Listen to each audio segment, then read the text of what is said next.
Hello and welcome to Lightways at Life Astrologer with me, Anna Isabel. And it is an extra special edition of Lightways today because we get an amazing treat. Melanie Reinhart is back. Hello, Melanie. Hello, Anna. This is so nice to have such a short gap in between our conversations. I'm really pleased. It's wonderful. It is a real treat. So, what's prompted this is that after our conversation last week, you said, but I haven't talked about the comet that is floating around right now. And you had lots to say about it. So, and now there is another component to it, which is the Jupiter-Chiron square that's operational at this moment. So, I can't wait to hear what you've got to say. Okay, thank you, Anna. Yes, when I thought, oh, we didn't talk about 3IAtlas, my next thought was, oh, well, there's loads of people out there all talking about 3IAtlas. But it was when I clocked the squares between Jupiter and Chiron, and I noticed their dates and so on. I thought, oh, this is something we really need to talk about because it sort of provides a context for this whole period of time. So basically, there are three of these squares, and they occur 23rd of October, just gone. So that was very shortly before the perihelion of 3IAtlas. Now, perihelion simply means the closest point in a body's orbit, closest point to the sun. And it's a very significant marker in the overall orbit of any planet or any body. So 23rd of October, and then the 21st of this month of December. So that's immediately after the new moon and the closest flight past of 3IAtlas to the Earth, and a whole lot of other themes, which we spoke about quite a lot last time. And then the final square, this is so wonderful. It happens on the 19th of July, 2026, so there's quite a long gap. But what's so thrilling about that is that in the 2 weeks or so prior to that date, both Chiron and also Jupiter will change their signs. So as if we haven't already got enough things changing signs and getting into new signs and all the rest of it, these two are also changing signs. And similar to other conjunctions that we will have had by then, it occurs at 0 degrees and 23 arc minutes of Leo and Taurus. So in February, we will have had the Saturn-Neptune conjunction, also very, very early, and so many signs of new beginnings and burgeoning kind of energy. And also Taurus is the sign in which Chiron was originally discovered. So this little square could almost be seen as a harbinger of the ending of the very first Chiron cycle to complete since it was discovered. And no doubt then everyone, including us, will be talking about those Chiron returns to its own discovery charts. But later on, that's a major theme of 2027 and 28. But this move of Chiron into Taurus next year is a little herald or a harbinger. So a whole lot of other themes, but going back to Jupiter Chiron, such an interesting combination. Jupiter is the ruler of Sagittarius and the traditional ruler of Pisces. And of course, Sagittarius is the centaur anyway. And so this is Chiron in connection with Jupiter, who is the ruling planet of the centaurs anyway, if you get my drift there. And so there's a lot of Jupiter and Sagittarius type of themes, which are actually very tender. So Jupiter is an expansive energy. It's optimistic. It's sometimes futuristic. It prefers to look to the horizon, to what's going on the ground beneath one's feet. And yet the sign it rules, which is Sagittarius, in the astrology of Alice Bailey, Sagittarius is actually has the esoteric rulership of the earth. And this is something quite wonderful, I think. The symbol is also drawn, not pointing up, but pointing down, as if to say, the arrow of the centaur, as per Sagittarius, goes up and away and to the horizon and far out and far away. And yet the arrow of the esoteric version of it, it comes back down to earth. So there's lots of ways that that can be interpreted, including, obviously, bringing the joy and the wisdom of the celestial realms right back down to earth, which is our home. It also gets more subtle in the sense that Sagittarius is upwardly mobile fire. And so this coming down to earth, in the Jupiter sense, can often be accompanied by subtle feelings of disappointment. And I noticed in talking to people and reflecting on my own life that there's a massive taboo around disappointment, because we live in a culture where everything is supposed to be bright and shiny and up and fast and ahead of everybody else and all this. You can hear the hoof, doo-doo-doo, doo-doo-doo, you know. And yet when we fall behind or fail, the disappointment can be huge, huge. The more so because it's not allowed. You're not allowed to feel that. And yet, to feel that is something so tender.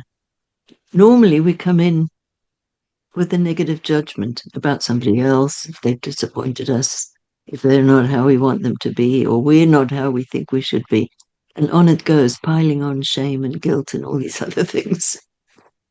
But to feel pure disappointment, it's very purifying, because it's an acknowledgement of, hey, I'm not perfect and nobody's perfect.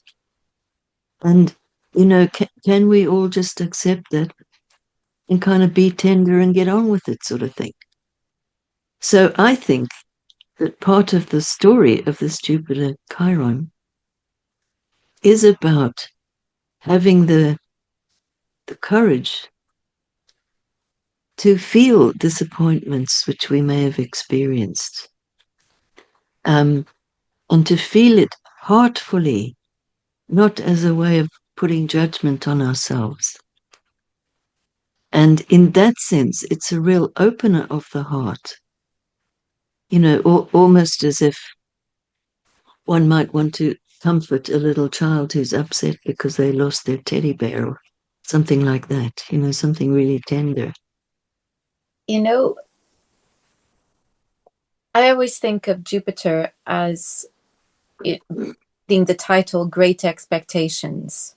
Oh, perfect.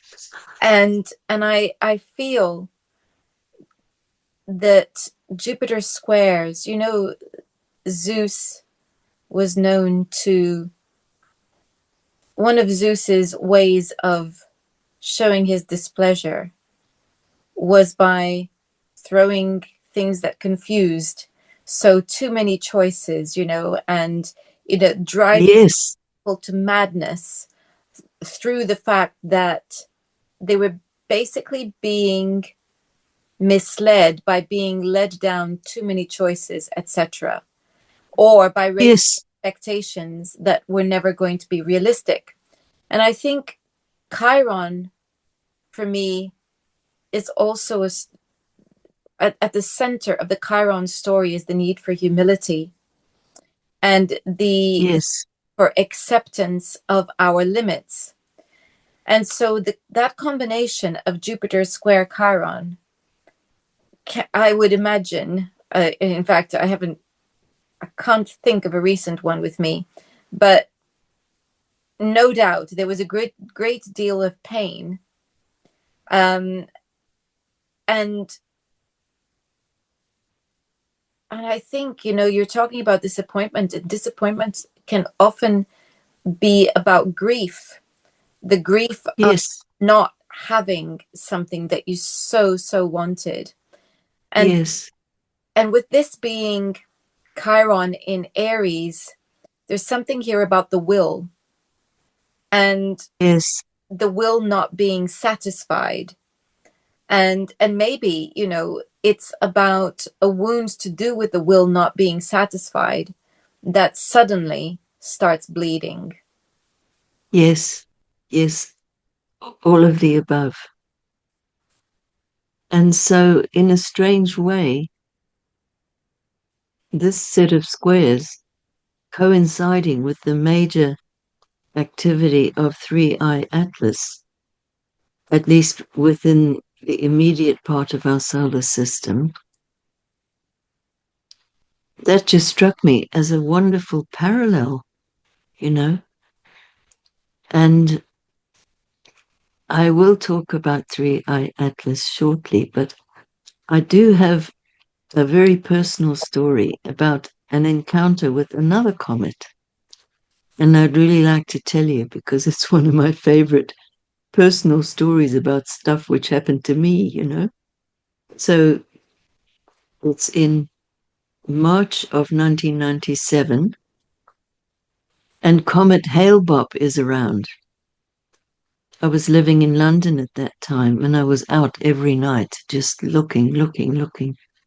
Huge. It was absolutely huge, huge and bright, and took up a vast arc of the sky. I mean, it was like a archetypal picture of a comet. Now, London's got quite a lot of light pollution. So I got a bit restless and I thought, oh, I want to go somewhere where there isn't any light pollution. Where can I go? So I discussed it with a friend and she suggested a place up one of the major motorways that go up the middle of England, so the M1.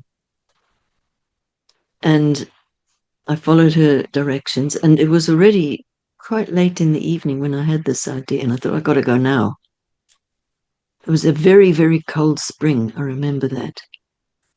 And so I got in my little car, and I drove up the M1, and then it's like the comet was showing in my main windscreen.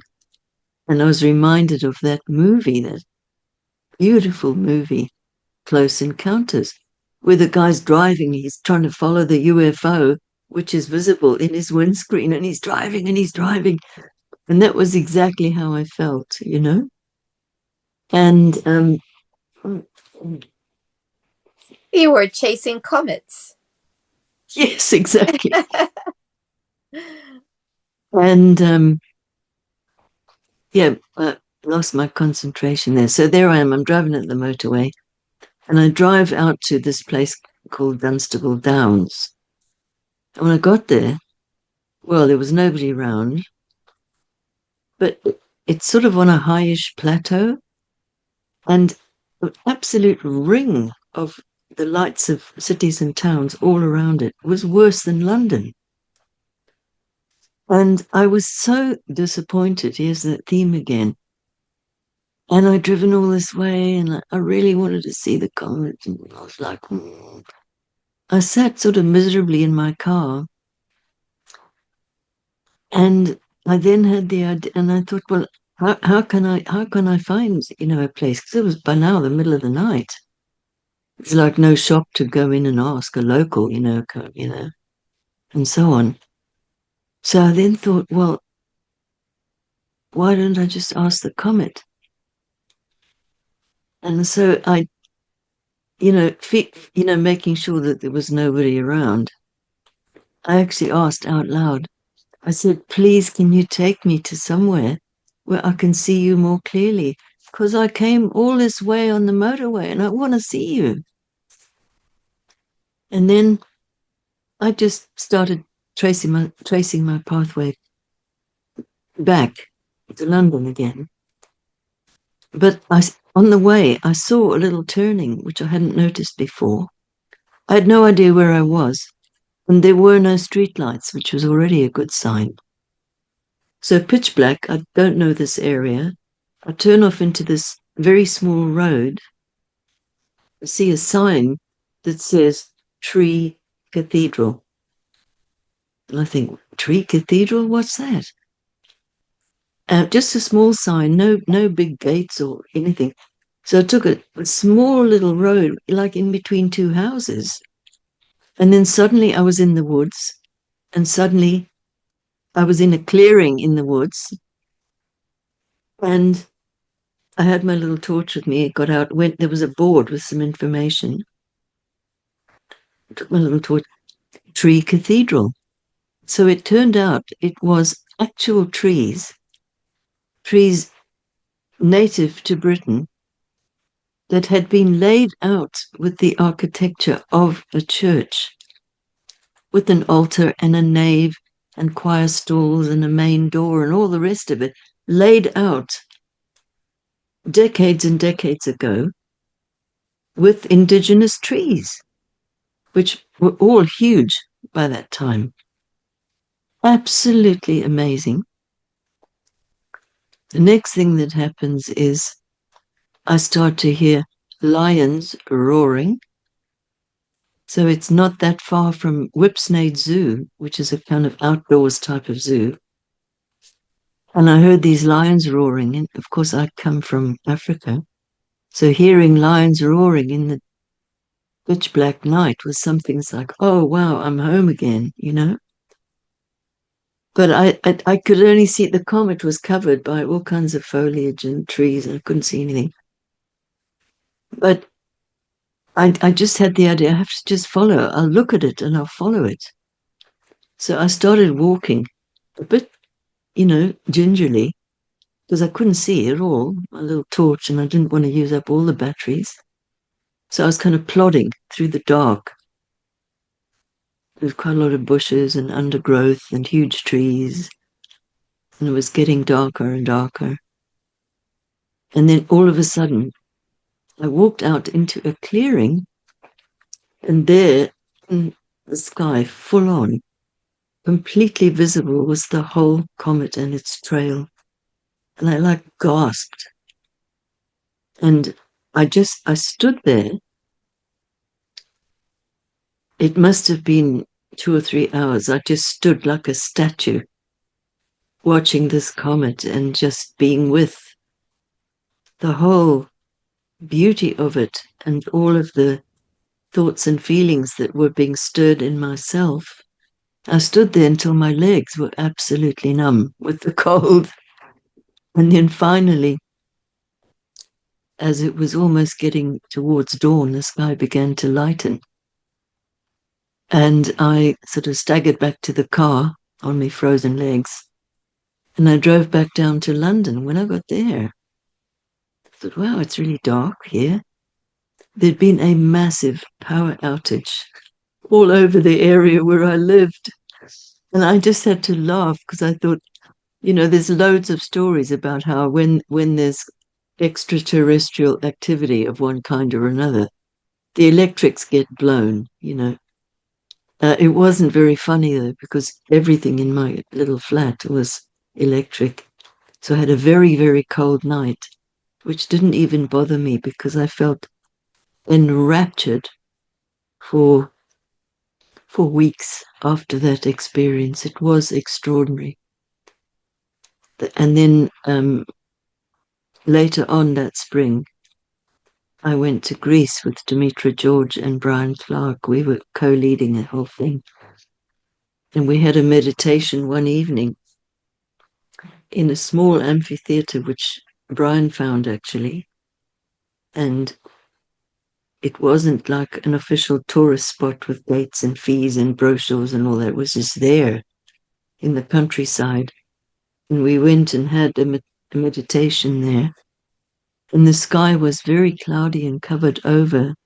Then there was one point during the meditation where it's like, oh, the sky just opened, the clouds opened. And my God, there was the comet again, you know? So very special memories I have of comets. But now I want to focus a bit on 3IAtlas No, because, before you start with that, yes, sorry, I just rambled on. no, it's just, you've just told us a most magical tale. And I feel like, doesn't that sum up comets and why people are so interested in them? That there's something special, something magical about them. Yes, well, I mean, historically, there's often been quite a lot of fear Yes. around comets, you know, and there's also, you know, that they do often seem to appear at times of great unrest and so forth. And you know, it's hard to make that comparison because in the history of our poor Earth, there has been time after time after time of massive unrest and huge wars, and they aren't even some of them aren't even known to Western society, you know. And so, from that point of view, we don't really know that, but certainly the link has been made between comets and disaster, or at least the expectation of disaster. And I believe there's even a story about a prediction of disaster based on a comet. And everybody got so scared and panicked about the comet that people started, you know, leaving town and all kinds of anxiety and uproar and fights and goodness knows what. So it was almost like that became a self-fulfilling prophecy. But what you've just pointed to, I think, to me, that is the point. Something comes in to our solar system from somewhere. There are comets that have an orbital period that's not actually so long. There are some that are very long.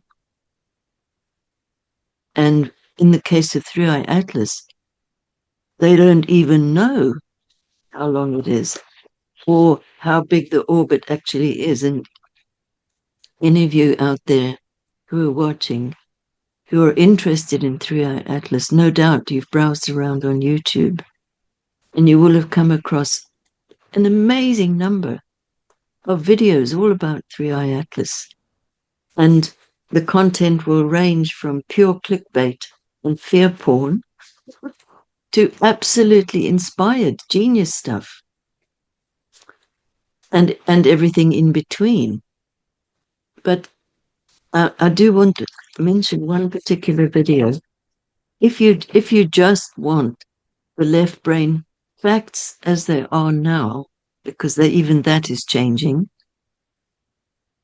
Recently, I found a really good video with the title, What is Actually Happening with 3IAtlas? It's completely sensation-free. There's no embroidery, no speculation, or it's named as speculation if there is. It was a breath of fresh air. It was wonderful. Nevertheless, there are some very intriguing facts or factoids. So the difference there is that a factoid with something which is taken to be a fact just because it's repeated so often by so many people. And often it turns out not to be a fact at all, or else that new facts have superseded what we thought was a fact. And so all of this and more adds up to something unknown. Even the brightest scientists and the most sophisticated telescopes haven't been able to give us a printout. Okay, this is exactly what's happening. This is how fast this thing goes. All of these facts. They're not really available. There's a huge space there. Forgive the pun. Huge space. And it's in the back of the unknown. And to me, that's one of the great points of what this is about. What happens within the soul when we are confronting something we cannot know at that left brain level? Cognitively, we don't know a lot of stuff about this. So, some people might react to try even harder to make sense of it and so on and so forth. But there is another way, which is the way of meaning. Now, meaning is not out there in 3IAtlas or in the galactic center or anywhere else out there. Meaning is a quality of soul that arises within us when we allow it. It's a quality of personal experience. It's not something that we find out there. And so what I'm wanting to do here is to just give you an example of the kind of trail that opened up in my mind and what 3IAtlas means to me. And I'm not saying that this is the truth, or even that it's a fact, or even that you should take it seriously or anything else, because there's a lot of very gifted people out there who've done some wonderful stuff on 3IAtlas, which is more of the imaginal associative variety. So I'll just let you know what opened up in my own imagination as I came into contact with this whole phenomenon, really. And I probably lace this with a few things that are currently called facts that may be superseded. So these are figures so big that my mind just boggles. Can't think in such big figures. So when 3IAtlas was going towards its perihelion, close to the sun, I've seen a few different figures, but roughly in the same ballpark. It was traveling at 153,000 miles per hour. What? One of the estimates of its current orbit length, which I found, 250 million years. You'll see variations on that, I'm sure, but the point is, we don't really know if this is a classical comet. Comets do have a periodicity, and they do return. They visit, then they go away again. This one, some speculate that 3IAtlas has a kind of hyperbolic orbit shape, and we don't know where it came from or where it's going back to, and it might never come back.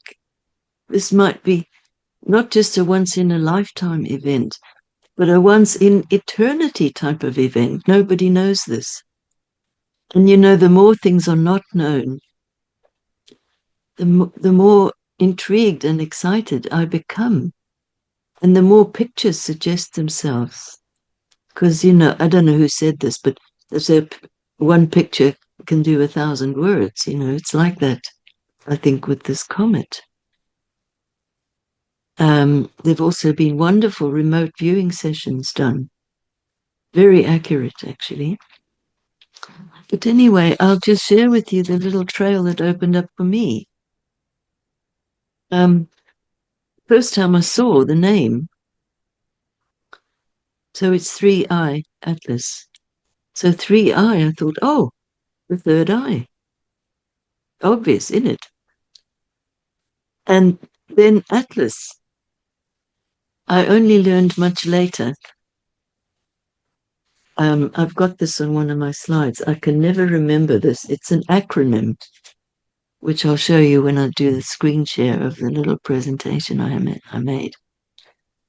It's an acronym of the observatory where it was located first. But I thought of the character from Greek myth, Atlas, who holds up the firmament, right?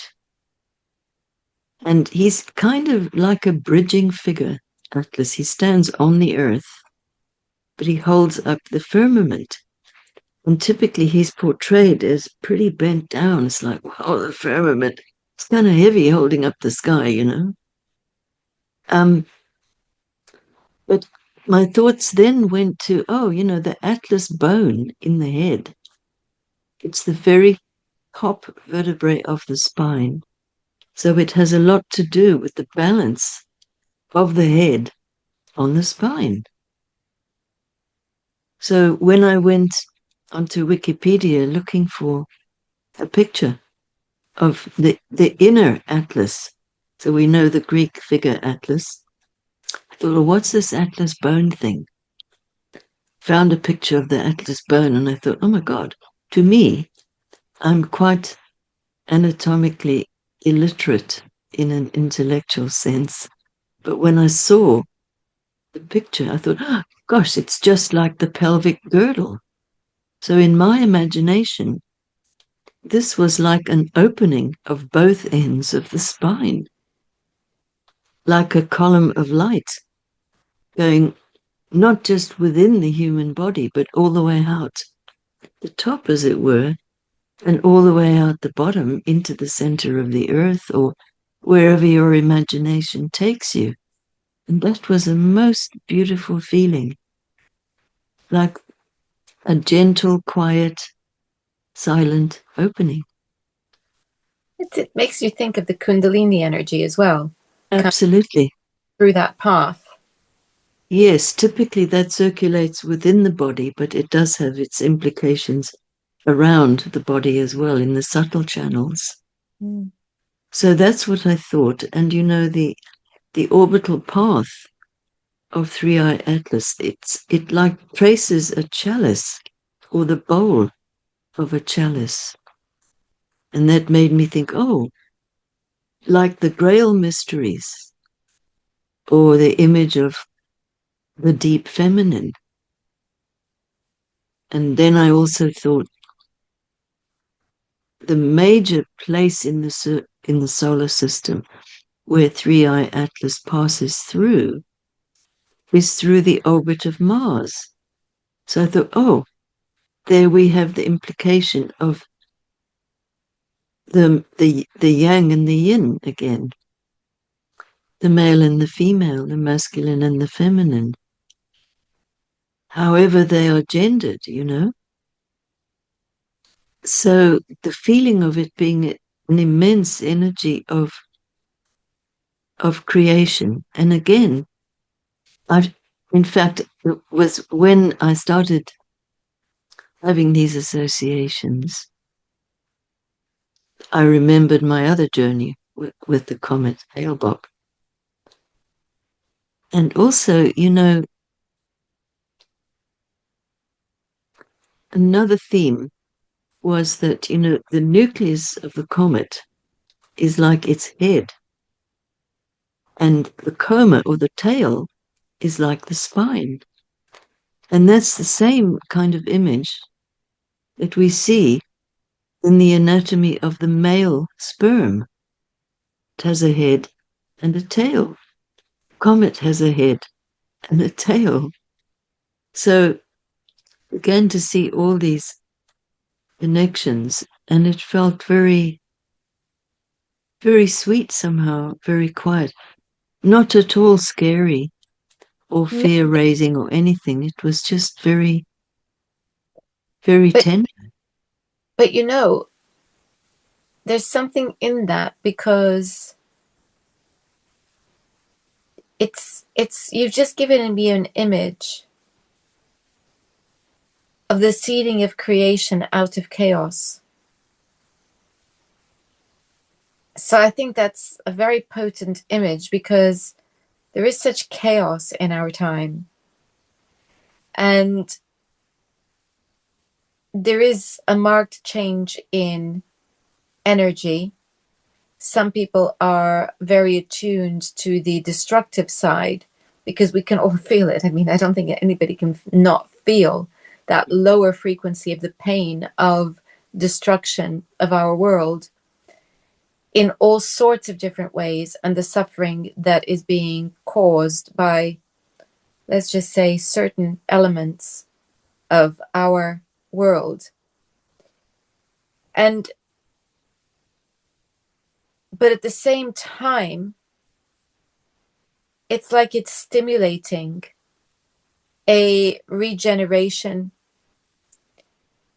of things that are being threatened and outright destroyed. And just coming back, Chiron going into Taurus, when you think of the outright attack on land and farms that certain governments are engaged in with Uranus in Taurus,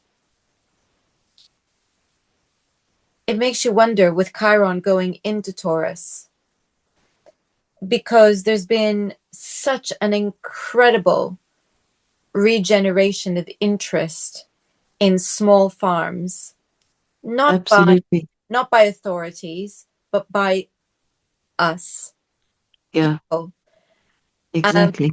and the interest in regenerative farming, and which goes even beyond organic farming. It's like organic farming is like the first rung on the ladder to proper regenerative farming. Yes, And there's such an incredible interest in that at the moment. And you wonder then, because whether those are the seeds of something new that's coming with Chiron in Taurus. And maybe that stimulation of the wound, bringing about healing. Just a thought, but the fact of the matter is that we have our countryside being swallowed up by various means by so-called solar farms for solar energy, which could never be called green in our wildest imagination if we understood the technology behind it, and the fact that not only can they be flammable, which would cause extraordinary chemical fires, but we can't dispose of them either without there being a huge cost, not to mention the issues around the mining of the minerals going into them. So, we've got that. We've got land being swallowed up for solar farms, which sadly it looks like they're not going to be able to deliver what's been promised, also at huge cost to the earth. So we have all these different things, and you were talking about disappointment. It brings me back now to this square between Jupiter and Chiron and disappointment. Because for those of us who want to take care of our planet and believe that these technologies were going to be good, there's huge issues, and the distance yes. is massive. You know, mentioning Chiron in Taurus reminds me of in one of the first classes that I ever taught on Chiron, I used one of the discovery charts in which Chiron in Taurus, in its own discovery chart, is the only Earth planet. And so I put the chart up and I asked the class, well, I said, if Chiron is a messenger, because there's a comet-like orbit with Chiron and some of the centaurs, in that they pass through the orbits of other planets. The orbit is very elliptical and in that sense comet-like.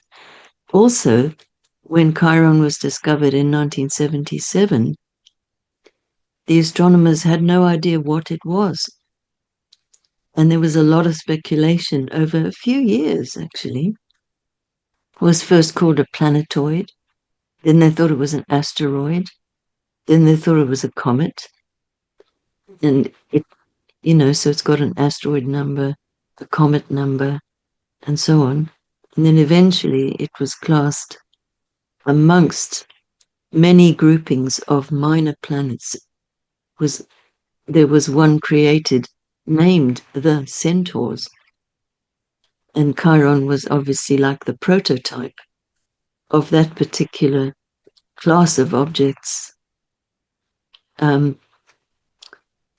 But when I put the chart up and I said to the class, if Chiron was a messenger, what do you think might be the message that he was bringing? And I always remember this. One woman shot up her hand and she said, this is the only Earth we've got and we have to take care of it. And that brought 2 or 3 people in the class to tears. This was way back. This would have been, in fact, around the time of the last Neptune-Saturn conjunction, late 1980s, we're talking, long time back. And really, that's shorthand for the sanctity of life needing to be rekindled. Absolutely. So now there's these slides that you have. Yes. Let me set up a screen share, which hopefully will work as I want it to.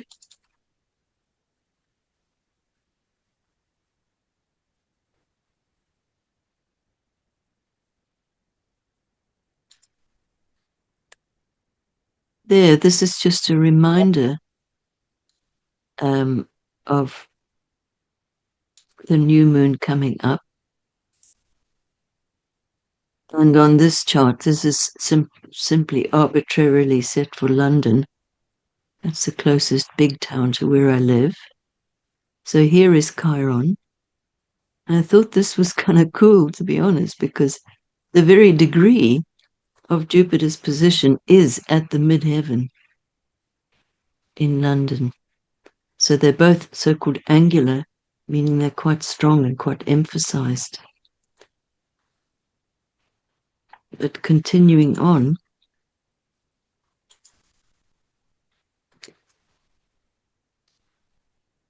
don't worry if this graph looks a bit complicated. There's just 2 lines which I want to point out. One is this one, a dark blue, the line which swoops quite strongly. And then there's the gently undulating green line, which goes across the page as well. The green is Chiron, the blue is Jupiter, and where the lines cross, those are where these 3 squares that I've been referring to actually occur. And this is the really exciting bit, I think. Right at the end, a blob on these lines simply indicates something changing sign. So I've already described that about both Chiron and Jupiter. They change their sign, so they go into a whole new field of the zodiac, one after the other in quick succession, and then the lines intersect, they cross over each other. More indications of a whole new stage, a whole new phase. So you see, after this rather long drawn out phase where it's endings that predominate, where momentum is dropping and all kinds of reactivity going on the top, we will be in a new Jupiter, Saturn, Neptune cycle by then. There's the place where those lines cross. That's the 20th of February. So this Jupiter Chiron, you can see it's 1, 2, 3. So we're approaching the middle part of that transit in this very week, and it's still got quite a few months to play itself out. So thinking about what inspires us, what uplifts us, what brings optimism, as well as those themes of disappointment, which I was referring to, that's all in the ballpark of Jupiter-Chiron. So moving on, here's a picture of the orbit of 3IAtlas. It's just for 1 year, dating from early July of 2025. That's given as its discovery date, even though it was already seen back in May. It seemed like they didn't get paperwork or the administration up in time. So July the 1st or 2nd became the date. But you see what I mean about the orbit of Mars? Look, Yeah. visually, that's where it hangs around the most, within range, albeit that will be millions and millions of miles apart. Um, yes, here's this acronym I was referring to. I can't get my head round this. Asteroid terrestrial impact last alert system. Oh, I mean, I'm all for acronyms, but that one, it's got so much kind of fear porn and weirdness cranked into it that I can never remember what that acronym says. I prefer to think of it as Atlas, he who holds up the firmament. And I found, oh yes, so in astrophysics language, sublimation is the word they use for when a comet is kind of outgassing and the substance of it is being kind of worn away by its fast journey through space. And where, the dust particles are also blown by the momentum. But the word sublimatio, which means sublimation in Latin, that's a term used in alchemy. So a sublimatio is the phase where things kind of evaporate. So things move from a solid or liquid state into like an invisible gas kind of state. And the word to sublimate means to move it onto a higher level of understanding or observation, which I thought was rather interesting. So yes, this is the asteroid terrestrial impact last alert system. Watch out, everybody. So of course, there's loads of videos out there all trying to convince you that 3IAtlas is going to crash into the Earth. It's interesting. Yes, It's all of that. It is of our time that fear is being pushed. yes, absolutely. But in this case, it fits into the whole comets as portents of doom Yes, culture of our ancestors. exactly right. Exactly right. I found this picture of Atlas. This is a stone statue in Castle Howard. I would love to go and see that. It's absolutely beautiful. And look, he's holding up not just the firmament, but the zodiac. Zodiac, yeah. The ecliptic. Huh. Absolutely marvelous. And up here, this is the first cervical vertebrae, C1, the atlas bone, right in the center of your head, actually. And below is the female pelvis. Now look at that. Wow. I know. Wow, I'd not seen that before. But you're so right. Huh. There are things where you just look at them and you go, huh, how about that? And then you Yeah, take days to process what you've just seen. exactly right. That's exactly what happened to me when I first had the idea. Mm. or the image. Now, in the sense of the column that goes up our spine, there is a way of linking that with the signs of the zodiac. This is a very ancient traditional way of doing it. So what we can see is, it's the solar plexus chakra, which is associated with Aries and Scorpio and is ruled by Mars. So we saw how significant was the orbit of Mars in the overall trajectory of 3IAtlas. So around the 3rd of October, 3IAtlas passed Mars, and then about the 3rd of November, it passed Venus, and then the end of October was its perihelion or close approach to the Sun. And where it is now is approaching its closest approach or lineup with the Earth, which in a spatial sense can be considered as connected with the Moon, because it's the Moon of our Earth. And this is one of my favorite diagrams of the zodiac, and it just seemed to fit also with the movement of 3IAtlas. Wow, that's amazing.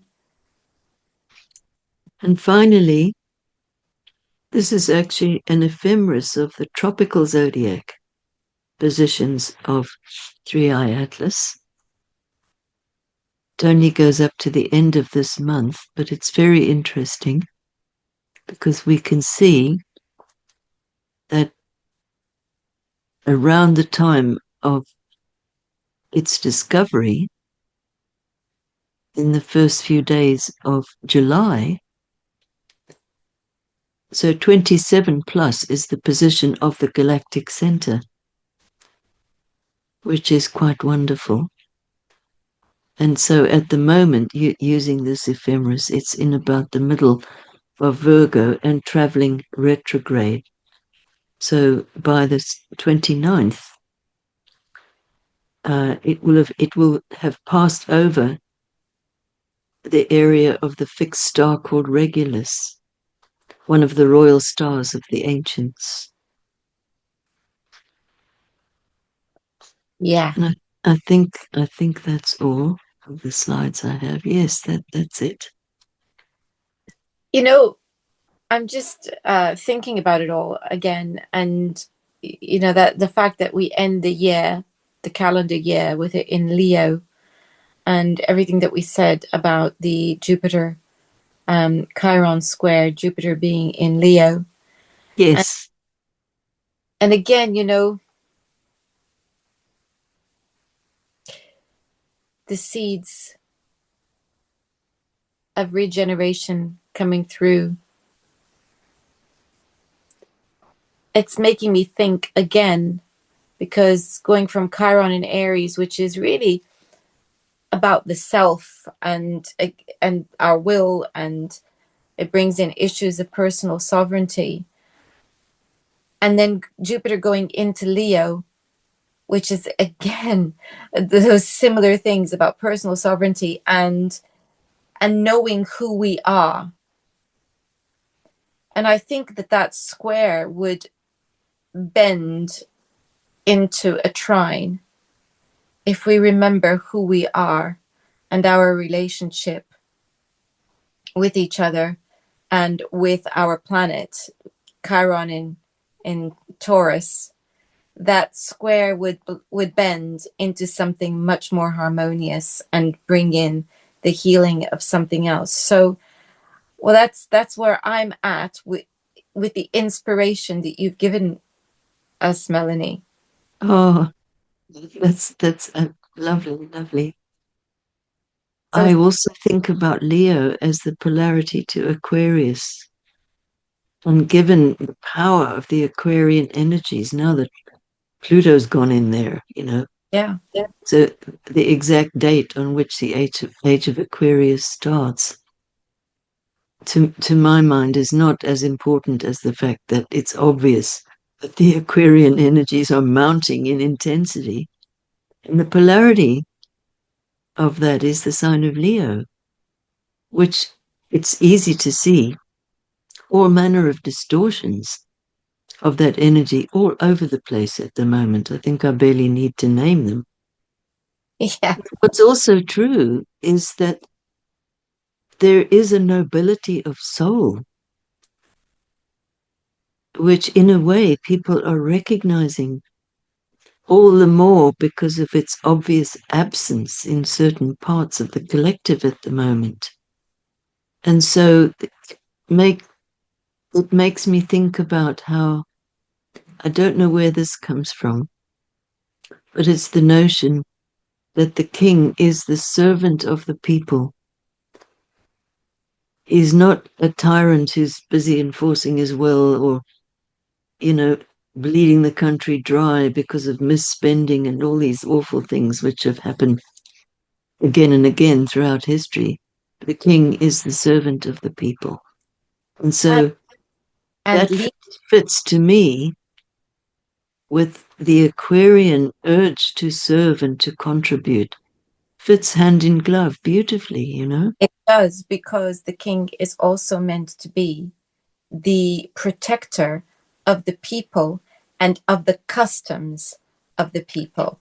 And Absolutely. that's a legal thing. And so he is the protector of that. Is his job, is to protect, and to protect the people and the customs of the people, and that takes us straight into common law, etc. So there is that. And I think I would just add that the key to all of this is the heart, and the heart chakra, which is the Yeah. heart of Leo. And Yeah, Leo literally anatomically rules the heart. exactly. So we're and I think that is an important counterpoint of balance to Aquarius, because Absolutely. Aquarius without heart leads to ideology, and Exactly. ideology then becomes the means by which one faction imposes its will upon another. Because, and unfortunately, as I have often said, one man's utopia is another man's hell.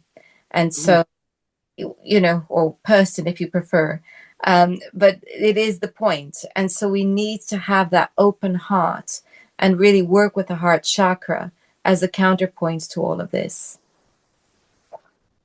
Yeah, So, yeah. so yet again, I find myself experiencing the deepest gratitude for our time together and for the privilege Me too. of being with you. Well, I've really enjoyed our conversation, as I always do. So now this is a special solstice and new moon and Christmas gift that we get the chance to have your marvelous insight again. And it is an opportunity to remind everyone that out in the description box, I am putting the link to Melanie's website, as well as a reminder about the wonderful 12 Holy Nights meditations. And you can refer to the last interview for more about that. But the link will also be in the description box. And I believe this might just go out on time for that. Wonderful. Thank you so much. Thank you, Melanie. Thank you.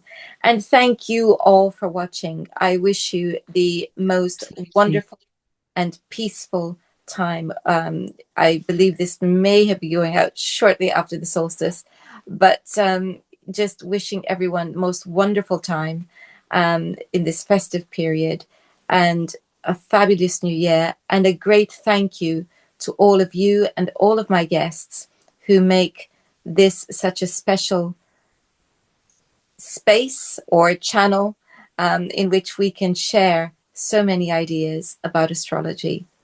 May you all experience blessings in the new year. Thank you.